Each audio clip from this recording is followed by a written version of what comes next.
Refreshing wild cherry cola meets smooth cream. The treat you deserve. Pepsi Wild Cherry and Cream. Treat yourself. This episode is brought to you by Indeed. Stop waiting around for the perfect candidate. Instead, use Indeed sponsored jobs to find the right people with the right skills fast. It's a simple way to make sure your listing is the first candidates see. According to Indeed data, sponsored jobs have 4 times more applicants than non-sponsored jobs. So go build your dream team today with Indeed. Get a $75 sponsored job credit at Indeed.com/podcast. Terms and conditions apply. Zootopia 2 has come home to Disney+. Let's go! Get ready for a new case. We're the greatest partners of all time! New friends. Gary the Snake. And your last name? The Snake. Dream Team. Get new habitats. Zootopia has a secret reptile population. You can watch the record-breaking phenomenon at home. Zootopia 2, now available on Disney+, rated PG. And right now you can get Disney Plus and Hulu for just $4.99 a month for 3 months with a special limited time offer. Ends March 24th. After 3 months, plan auto renews at $12.99 a month. Terms apply.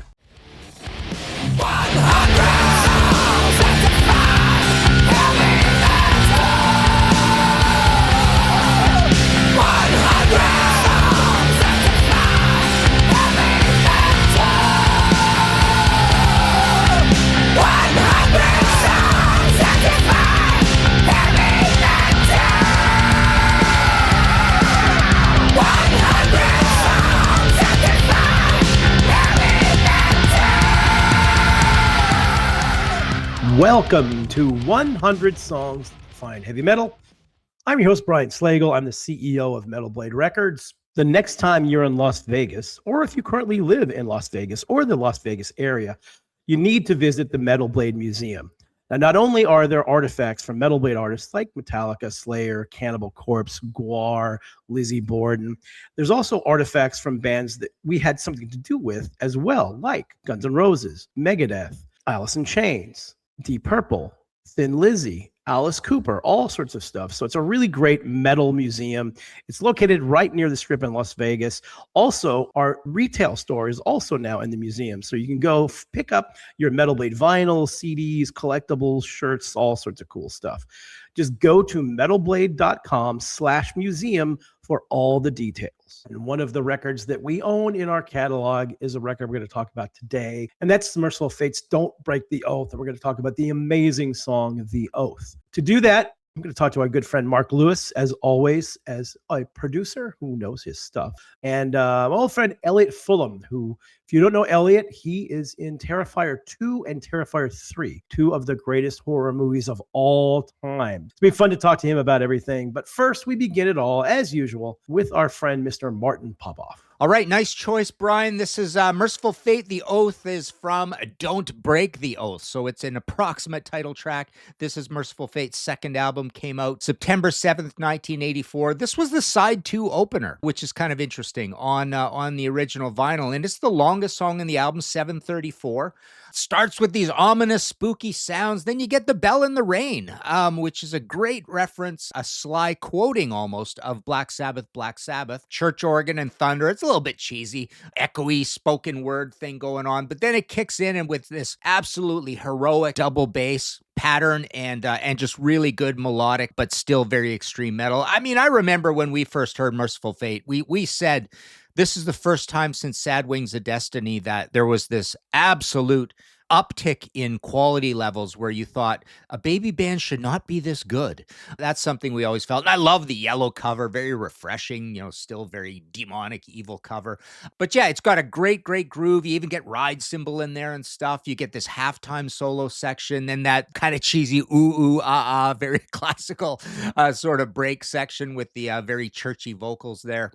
Then you get 3 new musical sections. So this is like this record's Satan's Fall, but a mini version of it. They're almost doing that Rush Permanent Waves thing where they're deciding, let's write some shorter songs. Sadly, it did not last, and there was no Mercyful Fate after this. It went to King Diamond before Reunion, of course. But yeah, quite surprising that they just made 2 albums and then King Diamond goes solo kind of thing. But yeah, you get these musical sections, one with modulation. You even get this silly little bass solo in it.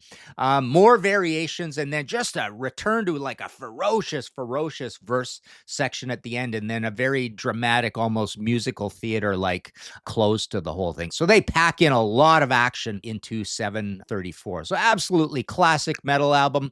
You wonder, this is another one of those where if you went back and tried to look at all the numbers, would it get close to gold? Maybe not. This is not a particularly a Motorhead Ace of Spades experience, but yeah, I mean, I think this has sold a lot more now just because of the legendariness over the years. So yeah, great choice. Mercyful Fate, The Oath. I like how Martin is very upbeat and has a very upbeat attitude about this very dark song, but that's just because he loves it. So it's really great. Always good to hear from Martin. And he has written 150 books on hard rock and heavy metal. So he knows his stuff. That's why we have him on here. All right, we welcome back. This episode is brought to you by Redfin. You're listening to a podcast, which means you're probably multitasking. Maybe even scrolling home listings on Redfin, saving homes without expecting to get them. But Redfin isn't just built for endless browsing. It's built to help you find and own a home. With agents who close twice as many deals, when you find the one, you've got a real shot at getting it. Get started at redfin.com. Own the dream. Instagram teen accounts have automatic protections for what teens see and who can contact them, plus time management tools. And Instagram will continue adding built-in safety features to help create age-appropriate experiences.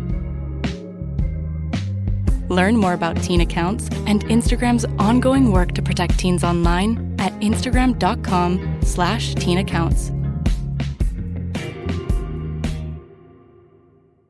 Back our old friend, Mr. Mark Lewis. I'm going to give him a proper introduction, though, here. These are pretty impressive stats. Mark has been involved with 135 studio records, 1 compilation album, 6 EPs, 1 single, and 1 video album, whatever that is.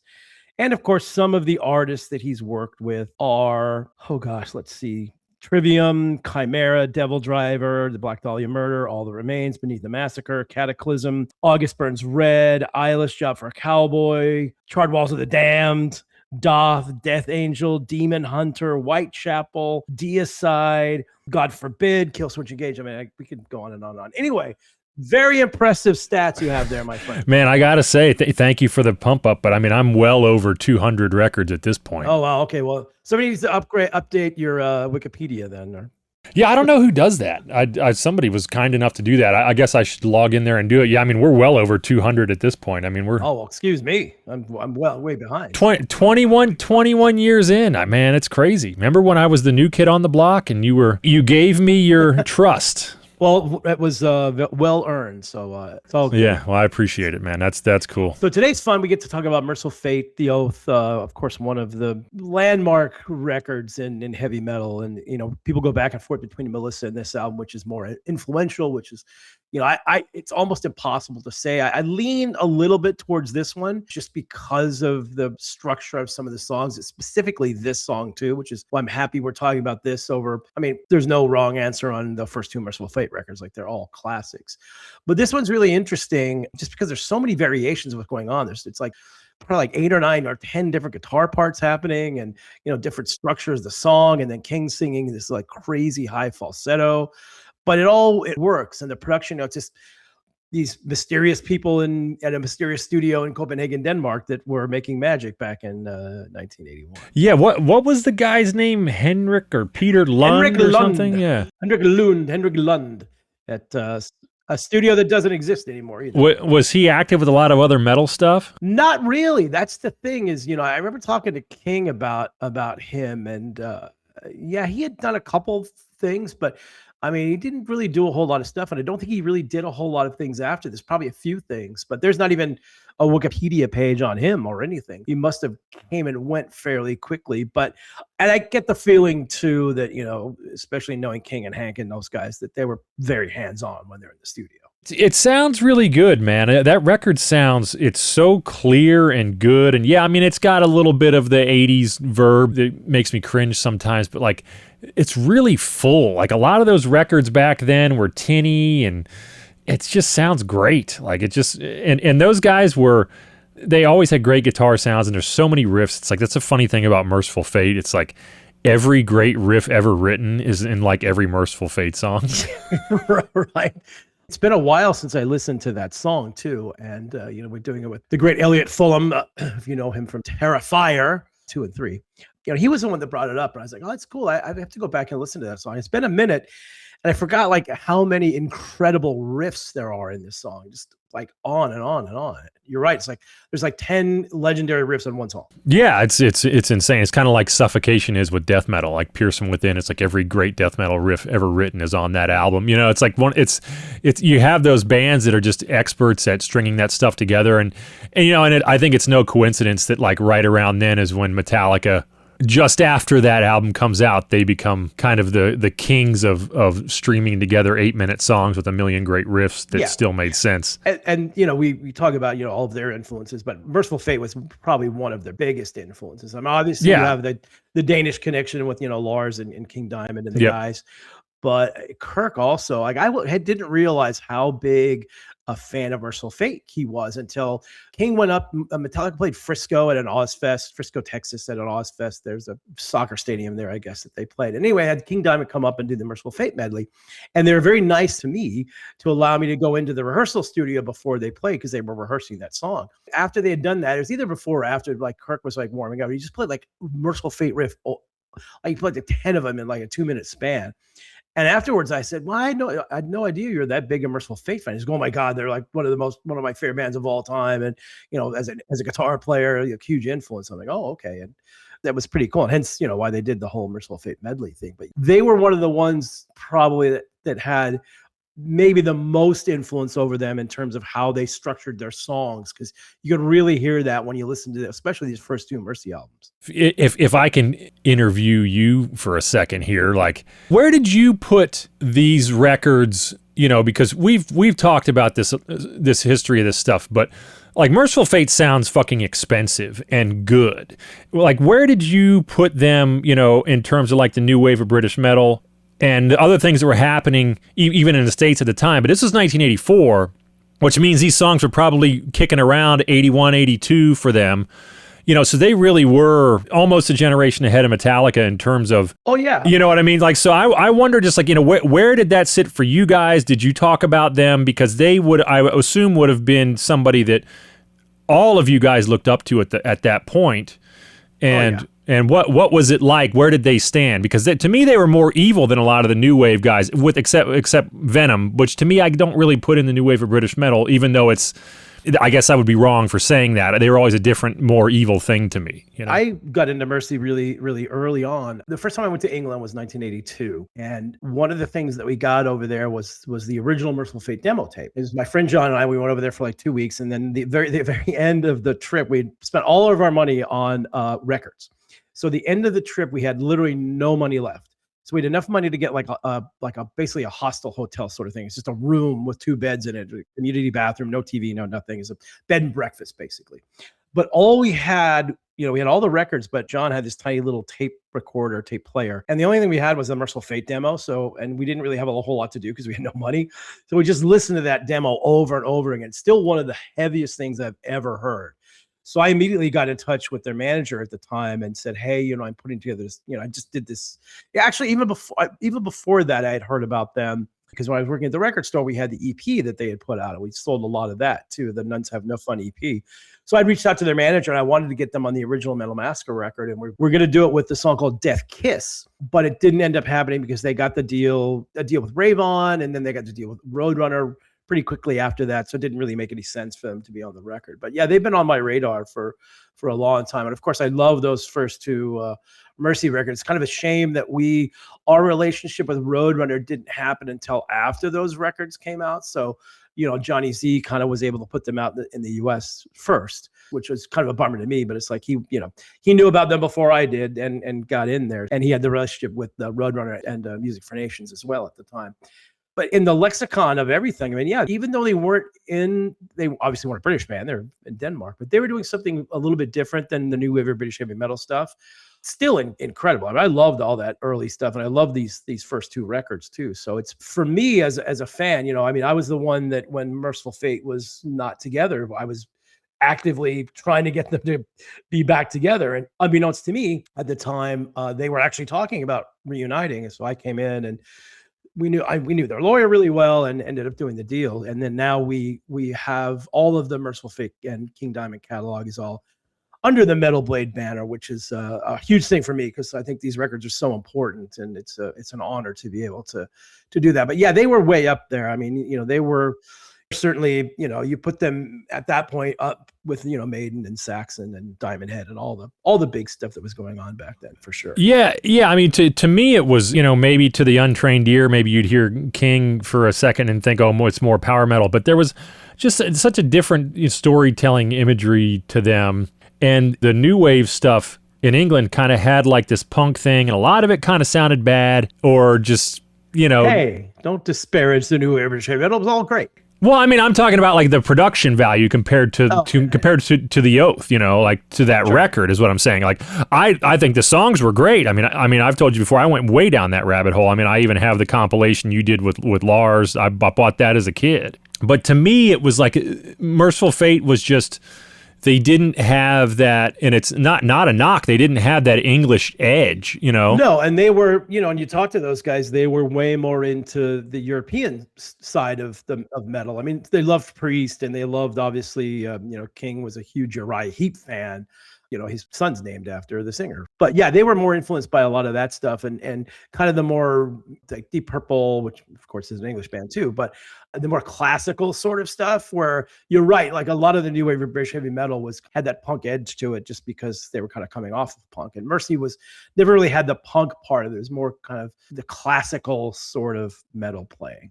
And the riffing is, to me, they're kind of like the second in line to Black Sabbath in terms of riff innovation. And obviously, we all say Metallica, Megadeth, Slayer took it to the next level, but in terms of the guys that really did it first and were like, whoa, this is changing how the guitar is played completely in terms of rhythm guitar playing, it's Black Sabbath and Mercyful Fate to me. Yeah, you're 100%. Yeah, and it's just so critical. And, obviously Sabbath gets their due, Mercyful Fate not as much. It was just so ahead of its time, and, it's cool to talk about it, and, I hope that it inspires people to go back and listen to how important that stuff was and consider that it was, 42 or 43 years ago that album came out, being their second, I think it was a second LP, right? Second album, yeah. I mean, technically third release because they had the EP out before then, but yeah, third release. But I'll tell you though, real quick, all the stuff you say is great, and I agree 100%. But what's interesting is the last tour that Mercy did a few years ago. They were doing like 4,000 or 5,000 seat venues in the U.S. Oh, fair enough. Yeah, and a lot of kids. Like I'd say, I don't know, at least 35% of the crowd, at least of the shows I went to, were people under the age of 30 or mid-30s. Maybe it was really cool to see how that stuff still lives. And I think it's because, bands like Metallica and so many of these bands talk about their love for Mercyful Fate and how influential they were. So, a lot of people who are like that will go like, oh, I'll go check them out. Yeah, no, I love that. I think that's amazing. And I mean, just landmark stuff, critical stuff. And, glad it's part of this thing that you're doing here. Cause it's fun. Awesome. One comment I want to make on this song in particular, which you don't really talk about a lot on here but I love the way the cymbals sound. I don't know what it is about them or how he played it. They have a really nice crispness to them. And it's like, man, those cymbals sound really good, which is hard to do. Like those are probably the most difficult things to record sometimes. Absolutely. I totally agree. It's always a fight. It's funny when people, people will ask me like, how do you get cymbals sound so good on the records you produce? I'm like, use good cymbals. That's about it. It's like just use good cymbals. I mean, obviously the mic, I'm crazy about mic placement, but I got to go back and listen to that. I always thought the bass sounded really good on that album. It's a thick sounding record for the time, just very clear. It's cool. There's not a lot lost. The guy was clearly a really good engineer, and the band was obviously very tight. So, big deal stuff. Well, thanks again, man. Always good to have you on, and I'm sure we'll see you again soon. Thanks for having me, man. Hey, everyone. Brian Slagel here, founder of Metal Blade Records. I spent my whole entire life trying to make metal history and make metal better and promote metal as much as I can. And now there's a brand new way for you to test your metal knowledge and relive those iconic moments.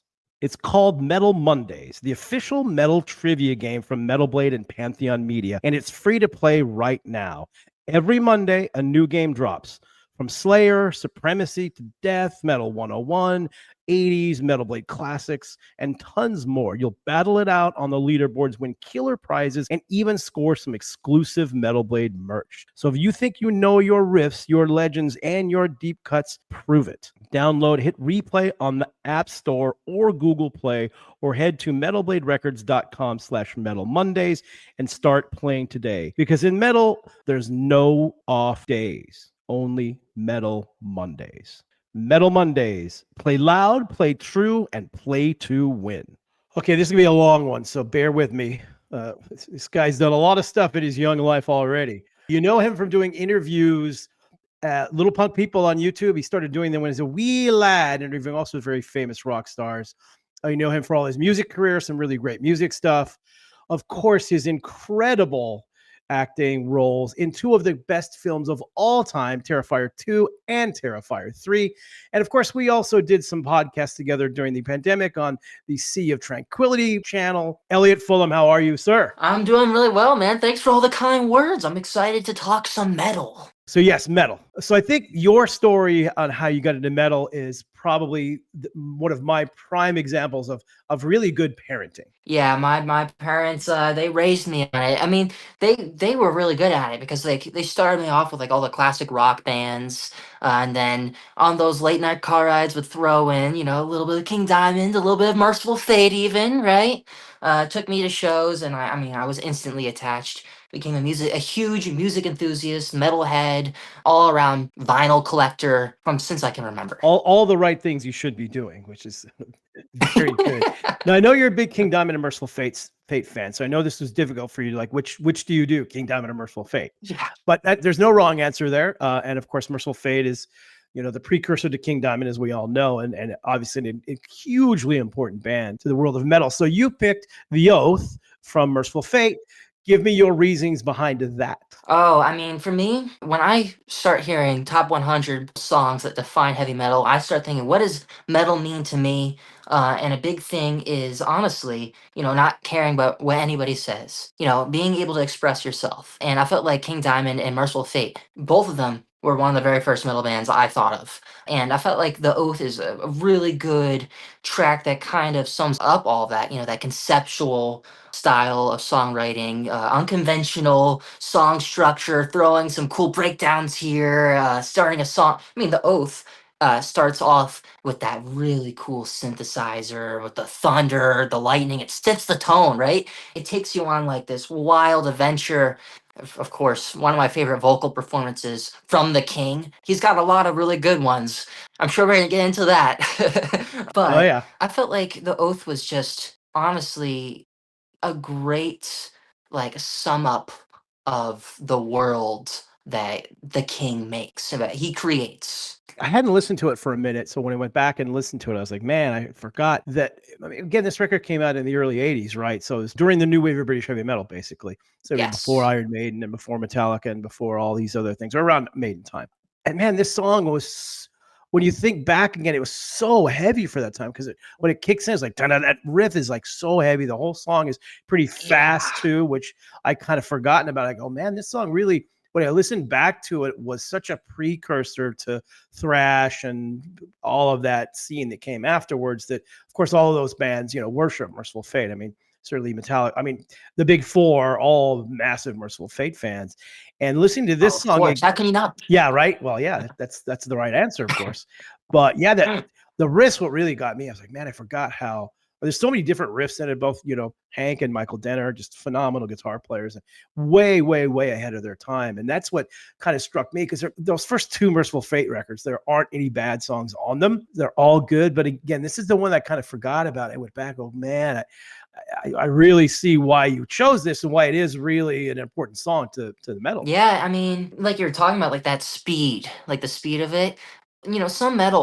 Some bands, like they're all about the speed, the fast, the quickness, the heaviness. King Diamond and Merciful Fate, he manages to do stuff, especially on The Oath. He manages to keep that speed, but doesn't lose like the melody of it. And of course his range, like the falsetto. I mean the like it's fast, it's heavy, but it's almost like beautiful at the same time. For me, it's a no-brainer. It's almost like a metal opera sort of thing going on here. And Yes. you have to remember too, I always talk about it on the show, because we talk about a lot of stuff that came from the 70s and 80s because this is what the foundation of heavy metal is and became. And all of the artists that we all know and love were all massively influenced by these bands. And when these first two Merciful Fate records came out, they were so unique and different, not just because of King's vocals, which of course are still unique and different today, but just the music and how they were incorporating different parts of the music and how they were playing and how the riffs were going and the various leads. And it was just like blowing everybody's mind. I remember even when we all the way back to the EP, and I was like, holy cow, that's pretty insane. So what was the first of the King Diamond Merciful Fate stuff? What was the first thing that you actually heard? The very first song was Family Ghost that I heard.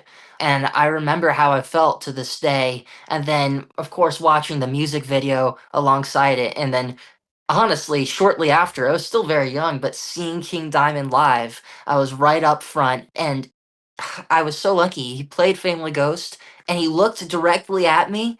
It became like a core memory to me.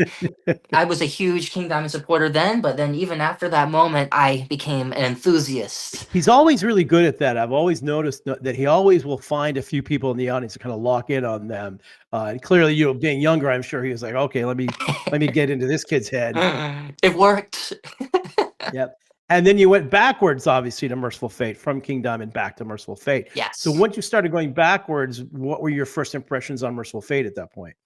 What I noticed was immediately, it actually kind of reminded me of another one of my other favorites. The difference between the solo of Ozzy Osbourne and the band of Black Sabbath, where, Ozzy, he can kind of, he experiments a little bit more. He does things that he wouldn't do with Black Sabbath, maybe with synths, right? Like the Oath. And of course, there's a lot of similarities between it. But like with King Diamond and Merciful Fate to me is just more rocky, It's just it sounds like heavy metal, but still almost, rock in a way. It doesn't lose, that rock inspiration.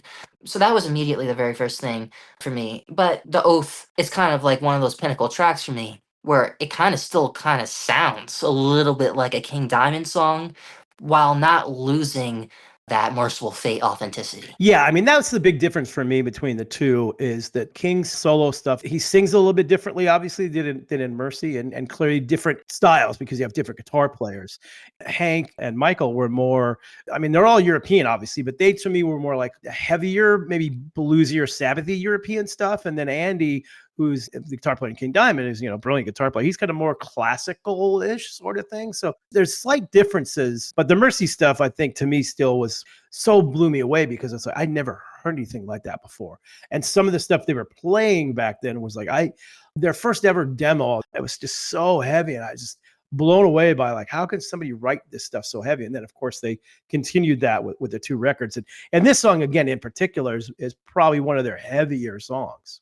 Yeah, and it's right there in the middle of the album too. It's the beginning of side B when you spin it on the vinyl. Yep. And of course, Don't Break the Oath. The Oath. It's kind of like the title track in a way. To me, it's kind of like almost like a summary of all the tracks on Don't Break the Oath. Yep. Now, see, I would have thought when I went back and listened to it, I've always thought over all these years, I'm a big sequencing guy. I do a lot of that with the Metal Blade records, and sequencing. It's not as important now as it was back in the day, obviously, especially vinyl. Mm-hmm. I always thought that this song should be the first song on side one, but the record's so good, and you mentioned it's the first song on side two, which is also really important to have a really good song as the first song on side two. The Number of the Beast from Iron Maiden is the first song on side two. Yeah. So that was really important. So it kind of does make sense because it does lead off the second half of the record.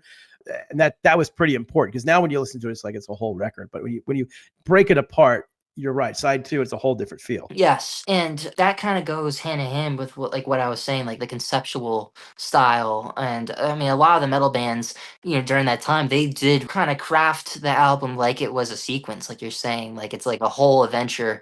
And I've always thought that King Diamond and Merciful Fate, it's album experiences. For me, I listen to the whole album every single time. Look, I love, today's standards with like the singles. Oh, this is a great single track. But for me, it's like, okay, but what's the context of it in the album? Even if there's a track that you don't care about as much, right? For me, it's the adventure to get to your favorite song, too. It makes it all the more, exciting. You're 1,000% right, and I wish more people your age would think that. But again, I go back to very good parenting. Your parents are awesome, by the way. They're really, really cool people. I have to So it's agree. not surprising. The apple doesn't fall too far from the tree, right? Mm. So speaking of them and speaking of you, I was always fascinated because I first came to hear about you was somebody started saying, hey, there's this like little kid who's interviewing all these big, James Hetfield, all these big rock stars. Like, what? And so I started seeing some of the videos. I go, this is amazing. So where did that whole thing start? It's a little embarrassing, but when I was younger, I grew up watching a lot of the YouTubers, like a lot of the Minecraft video game YouTubers, and I wanted to be some sort of content creator and make people feel the same way that I felt. Of course, one of my biggest passions was music. At the time, my parents were doing a lot of art conventions. My mom would sell her art and her paintings. It was, like a family business, and we thought like, well, I want to do content. Might as well kind of combine the two worlds, do interviews. So at the time, we interviewed a lot of horror actors, a lot of metal bands, a lot of rock bands, and eventually turned into like this whole thing where, like you said, I'm like interviewing like James Hetfield from Metallica. It kind of just spiraled and went crazy and crazy and crazier. I was, and I'm still living like the ultimate music nerd dream.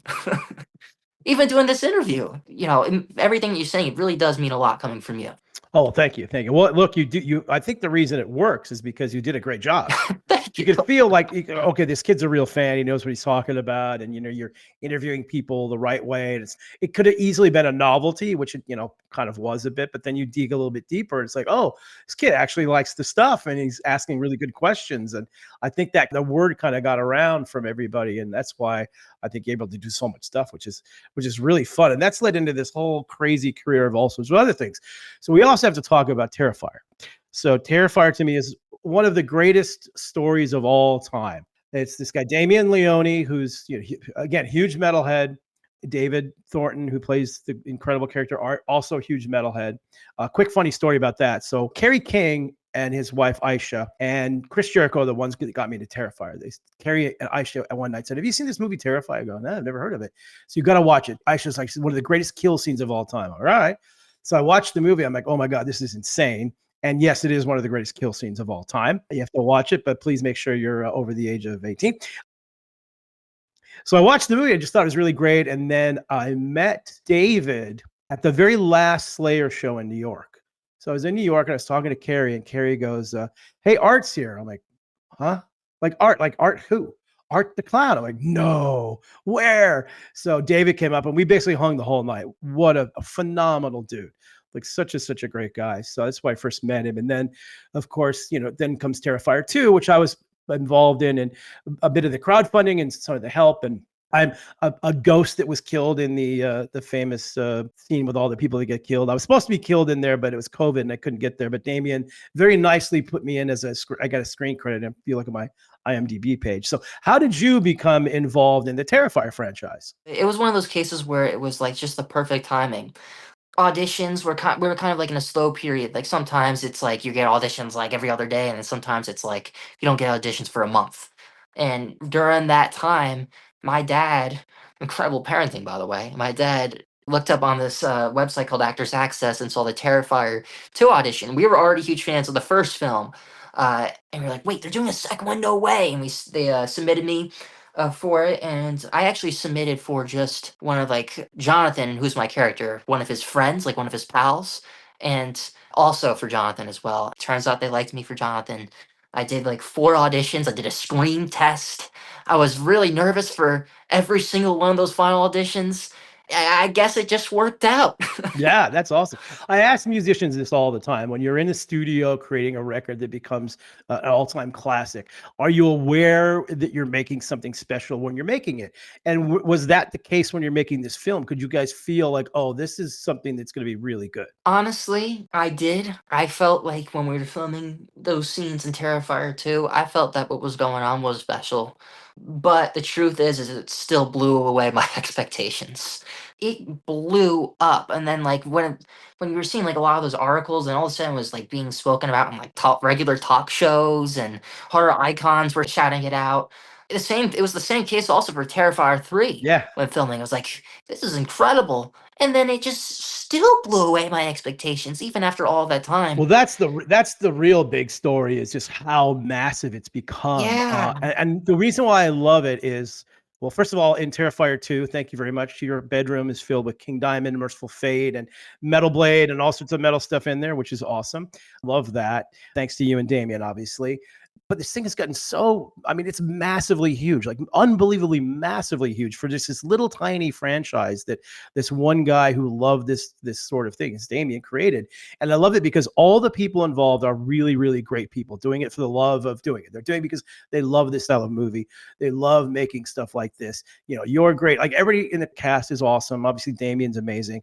I just love these stories. It's like the little guy that, you know, I mean, it kind of relates a little bit to my story where, you know, just some music fan that just started something and it kind of became something. And I love the story. Just so amazing. And to that end, and then I'll stop fanboying. No, fanboy all you want. You know, when I went to hang out with you guys at the Texas Frightmare, which is like, I think the second biggest convention in horror convention in the US, something like that. It's massive, like 100,000 people or some insane people. But the lines for all you guys were just endless. Everybody's in costume as art and the whole thing. That was pretty fun. So now that this thing has become this massive thing and you're like this big time movie star now, basically, how do you deal with all that sort of stuff? For the longest time, it was really, really hard to even just kind of process it. Like you said, going to like a horror convention, the fact that people that even want to walk up to me and just talk to me, that in itself is wild to me. And then when you walk around, like let's see if you just walk around the vendor room, you see Art the Clown masks everywhere, Art the Clown pop figures. There's even an Art the Clown video game that's out at this point. There's no words that can actually really truly describe it. It's like everything changes, like your whole perception on things change. And then even now, so at this point, it's gotten wild. Every once in a while, like I'll go to like a grocery store and someone will recognize me. And at the height of Terrifier 3, one of the times I even went to the grocery store like wearing a hood and like a hat to try and like, and someone still recognized me. And it's funny because I live in New Jersey, like in just like the random place in New Jersey, and a lot of people are like, what are you doing here? Like everyone thinks like I live in Hollywood. That's the best thing about that movie. It's not Hollywood at all. Exactly. It's East Coast. It's a real true indie project. And like you were saying before, it's just simply done by like enthusiasts. Like everyone loves what they're doing, whether it's acting, whether it's directing, whether it's practical effects, you know, it's done with so much care and love for the genre that it's just infectious. Like, you know, Merciful Fate. You know, you can tell King Diamond, he loves what he does. Oh yeah. He expresses himself in every way, to the makeup, to the cape. Yeah, he takes it all you know? seriously. Yeah, you're 100%. And he told me like, I'm going to do this until I'm dead. Like I'm going to continue to make music and perform forever, which I love. Performers though always are, you know, obviously I deal with musicians and actors are a little bit different, but you know, David's such a unique guy. Again, metalhead, super nice guy, but so we were at the Texas Frightmare thing, right? So his thing when he's doing all these photos is he's in character. Like he can't break character. He can't say anything. In fact, the first time I got a photo with him, one of the conventions, I saw him the day before. I said, "I'm getting a photo with you tomorrow." I said, "You're not going to talk to me, right?" He's like, "Hell no." I go, "Okay, good, stay in character." But he did that, I think, for the Saturday from like I don't know, 10 in the morning till like 6 at night, like some like 8 or 9 hours. So he's in the costume. He can't speak. He can't do anything but play art. And I saw him the next day and I was like, why do you keep doing these? Like at this point, you're so huge. You don't really need to. He turns in and he looks at me and go, I love this. I love doing this. I'm like, Yeah, oh, all right, man. That's awesome. You're very, very right. Especially also with the actors. Like if you want to be an actor, it's your favorite thing is to act, right? I actually got to meet Bryan Cranston Nice. at like a ShopRite thing. They were doing like a signing for like Yep. their alcohol. Him and Aaron Paul, and I asked him for acting advice, and he said, "Enjoy the journey. Like enjoy the journey of it." And what that means, what I got from that is that you have to be obsessed with every little bit of it. You know, from the audition process to watching it, like watching the movie when it's done, you have to enjoy all of it. And David does a really great job at that. I mean, he'll be in that costume for hours, you know, interacting with fans and, you know, doing the whole Art the Clown thing. And I mean, after a while, I'm sure that can be exhausting, but I mean, David doesn't seem to get exhausted. He loves it. That's very important. Yeah. I mean, he honestly does, and it's interesting because I guess this is why it works so well with art. It's the same thing with a lot of musicians. A lot of them off stage are pretty mellow, and they go on stage and they're complete maniacs. And same thing with David. He's a pretty reserved, nice, mellow, really sweet guy, and then all of a sudden he plays this insane character. It's just it's just the whole thing is great. And again, all metalheads, I just love that. So onto your music now too. You're doing a lot of music stuff, which the music to me is interesting. I guess it's more alternative. It's not really heavy or rock. Like, where did that kind of thing take you, and why that style of music? Well, for me, honestly, it's like the easiest type of music to make from your bedroom, right? Like I said, I love all kinds of music. Just as much as I love King Diamond and Merciful Fate, I love artists like Elliott Smith, Mazzy Star, Nick Drake. Duster's another big one for me. A lot of the 90s alternative as well. I just wanted to do some sort of music that I felt that I can do without a band. For the longest time, I was actually got into guitar and practicing guitar to be in a metal band. I even have like the EMG pickups with the LTD. Like I have a guitar that's literally just dedicated to metal music, and I still kind of write metal riffs to this day. I think it's just that that type of style of music is just the easiest for me to express myself. To be able to sit down in my room at 3 a.m. and make a quiet song, because inspiration can strike whenever. With metal bands, if I wanted to do metal, I would want to do it right. I would want to have a great drummer, a really great lead guitarist, excellent bass lines. And I just never had the resources. Like, I just simply don't have the resources. Like, I lived in the. And you got a lot going on too. Yeah, exactly. I can't be like, it's gotten to the point where I can't. It's like hard for me to schedule something out like a month in advance because I don't know what I'll be doing. I don't know where I'll be. I don't know if I'll have like a convention randomly set up. If next thing you know, I can be in Texas. You understand that. You understand like the busy schedule. So imagine like you were trying to do band practice in the middle of all of that. Yeah, fair enough. And you got it. Like you said, if you're going to do it right, you really have to take the time to do it. And that's a full-time commitment. You've got, so many other careers going on. So speaking of all that, Terrifier 4, is it finished, or can you say, or I know it's in the works, that's been announced. Truly, I have no clue. Honestly, as far as I know, I'm pretty sure Damien is still working on the script. He's quite the perfectionist himself. So he'll I keep know. working. Yeah, I he'll know. keep working on it. Honestly, as far as me being in it, I have no clue. That crazy ending with my head. Yeah. Spoiler. Yeah. Well, Art gets killed a lot, and he seems to be all right. So yeah, we'll see. I mean, he's a busy guy. Well, hopefully, you've got to bring the band back, right? I mean, at least one more time. Please. Hey, if they call me up, it's an instant yes. Absolute right? Yes. So I can't remember. Have you met King Diamond before or no? I actually did have the Okay, opportunity just recently to meet him. Okay, cool. Yeah, I couldn't remember if you did or not. He's such a nice guy too. It is weird though, because I talked to him, so much without any makeup on.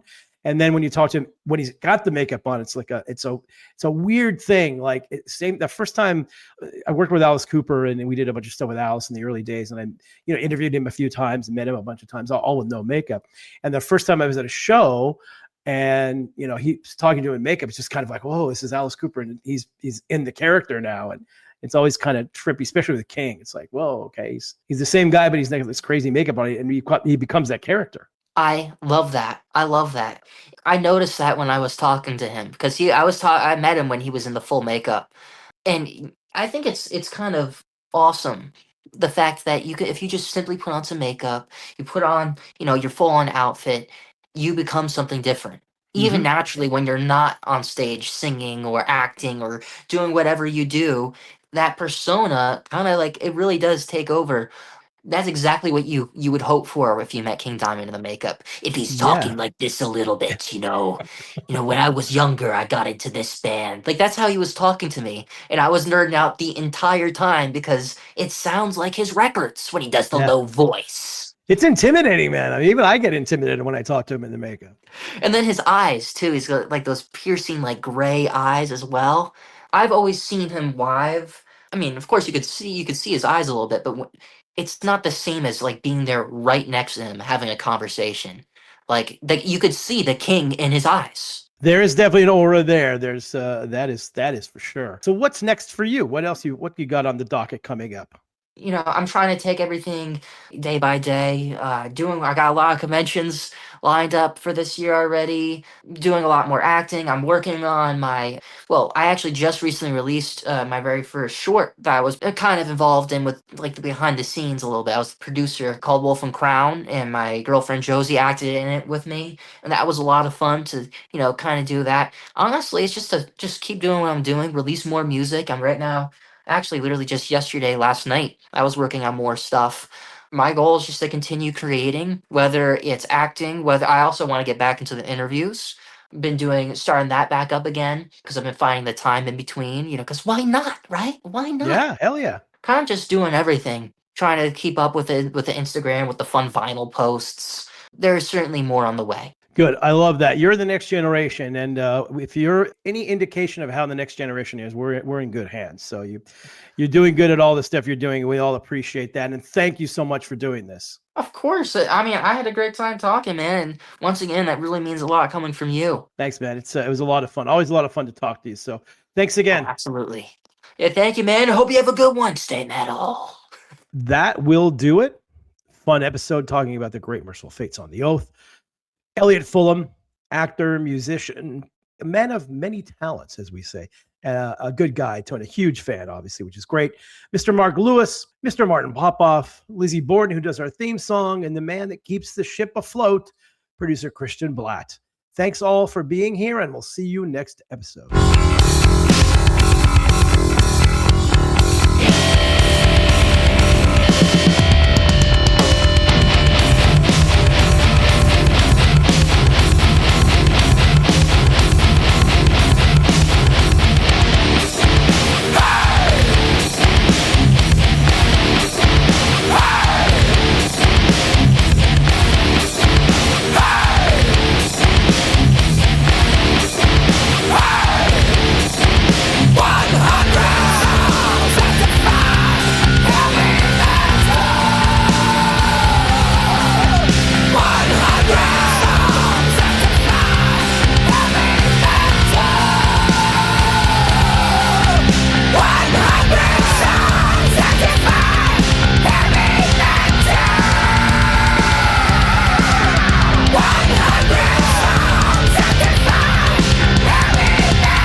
How many discounts does USAA Auto Insurance offer? Too many to say here.